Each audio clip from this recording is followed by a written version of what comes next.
주님께서 여러분과 함께 루카가 전한 거룩한 복음입니다. 주님 영광 받으소서. 그 무렵 마리아는 길을 떠나 서둘러 유다 산악 지방에 있는 한 고을로 갔다. 그리고 지카르의 집에 들어가 엘리사벳에게 인사하였다.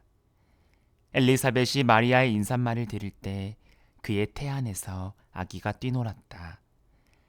엘리사벳은 성령으로 가득 차 큰 소리로 외쳤다. 당신은 여인들 가운데에서 가장 복되시며 당신 태중의 아기도 복되십니다. 내 주님의 어머니께서 저에게 오시다니 어찌된 일입니까? 보십시오. 당신의 인사말 소리가 제 귀에 들리자 저의 태 안에서 아기가 즐거워 뛰놀았습니다. 행복하십니다.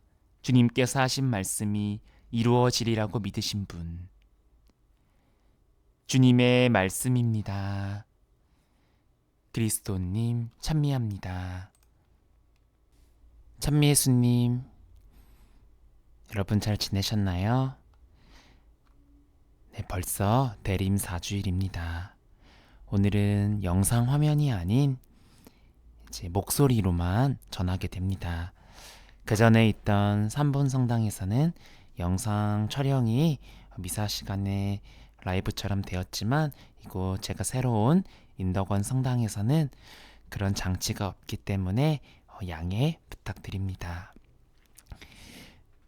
네, 들뜬 마음으로 전례력으로 새해를 맞이하며 보라색 초에 불을 놓은 것이 얼마 되지 않은 듯한데 어느덧 시간이 흘러 하얀색 초 위에도 작은 불꽃이 일렁입니다. 성탄절이 되려면 아직 며칠 더 남았지만 온 세상은 이미 성탄을 맞이할 준비로 분주합니다.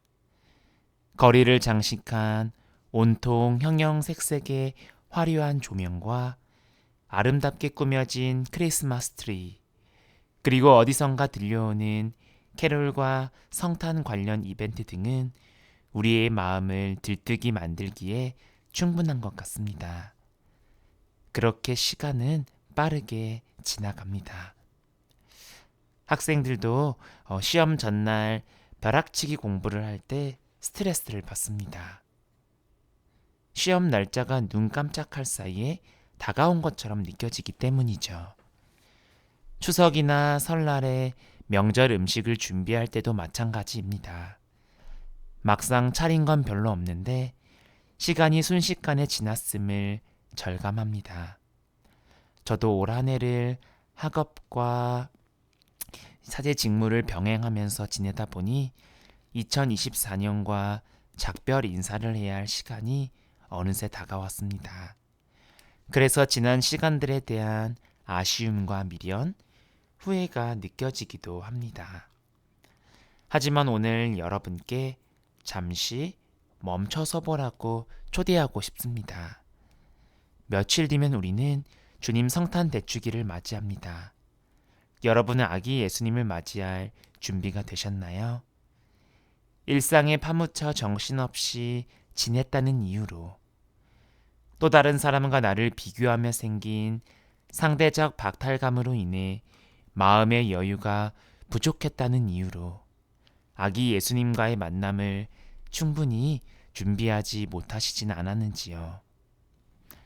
오늘 복음은 주님의 오심을 기꺼이 받아들인 이들의 기쁨을 보여줍니다. 예수님을 잉태한 마리아는 엘리사벳을 방문합니다. 성령으로 충만해진 엘리사벳은 이렇게 외칩니다. 당신은 여인들 가운데에서 가장 복되시며 당신 태중의 아기도 복되십니다. 내 주님의 어머니께서 저에게 오시다니 어찌된 일입니까?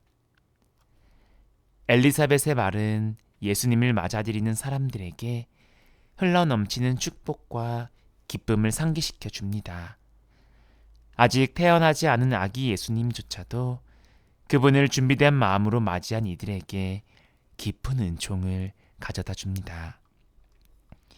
혹시 여러분 각자 마음속에 아기 예수님을 모실 작은 구유를 아직 마련하지 못하셨다면 잠시 침묵 중에 눈을 감고 마음속 작은 구유를 만들어 보는 시간을 가져봅시다.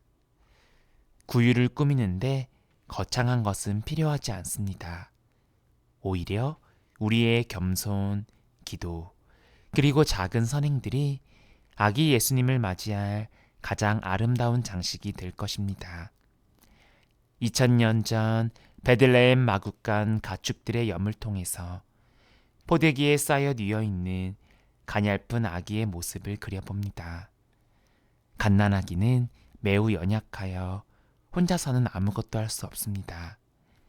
그래서 배고프거나 두렵거나 아플 때면 울보가 되어버립니다. 그렇게 아기는 부모의 돌봄이 필요합니다. 예수라는 이름으로 불리게 될 이 아기 역시 마찬가지입니다. 이 아기는 매우 작고 여리며 아무 힘도 없습니다. 하지만 역설적으로 이 아기의 여린 모습에서 하느님의 능력이 효과적으로 드러납니다. 하느님께는 불가능한 일이 없다라고 가브리엘 천사가 마리아에게 말할 듯 우리 인간에게 불가능해 보이는 것이 하느님께는 가능하기 때문입니다. 하느님께서 이 아기 안에서 일하시고 그를 세상의 구원자로 만들어 주실 것입니다. 이 같은 신비는 코린토이서 바오로 사도를 통해서도 발견됩니다. 내가 약할 때에 오히려 강하기 때문입니다. 바로 이 부분에서 우리 그리스도인들은 고유한 정체성과 희망의 근거를 찾을 수 있습니다. 포대기에 쌓여 구유 위에 힘없이 누워있는 아기 예수님처럼 우리 역시 조금 더 작아지고 조금 더 약해지기를 두려워하지 말아야 합니다. 왜냐하면 우리의 약함을 통해 비로소 하느님께서 당신 능력을 드러내시기 때문입니다. 그러므로 하느님께서 우리 안에서 자유로이 일하시도록 우리의 인간적인 약함과 결함을 있는 그대로 기꺼이 받아들입시다. 우리 역시 아기 예수님처럼 이 세상 속에서 조금 더 작아지고 조금 더 약한 존재가 되는 것을 부끄러워하지 맙시다. 오늘 복음에서 엘리사벳의 축복을 받은 마리아의 모습처럼 우리가 준비된 마음으로 주님을 맞이한다면 우리도 엘리사벳과 같은 성령의 기쁨을 체험하게 될 것입니다. 엘리사벳은 단순히 마리아를 만난 것이 아니라 마리아 안에 계신 예수님을 만났기 때문에 기뻐했습니다.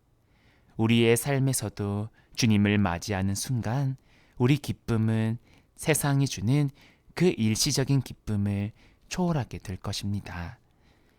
온누리의 구세주이신 아기 예수님의 탄생을 기다리며 미리 기뻐하는 우리 역시 마음속 한 구석에 작은 구유를 준비해야 할 시간입니다. 우리의 마음속에 아기 예수님이 태어나실 수 있도록 준비하여 이번 성탄이 하느님의 은총 안에서 의미 깊은 시간 되기를 저 또한 기도드리겠습니다. 아멘.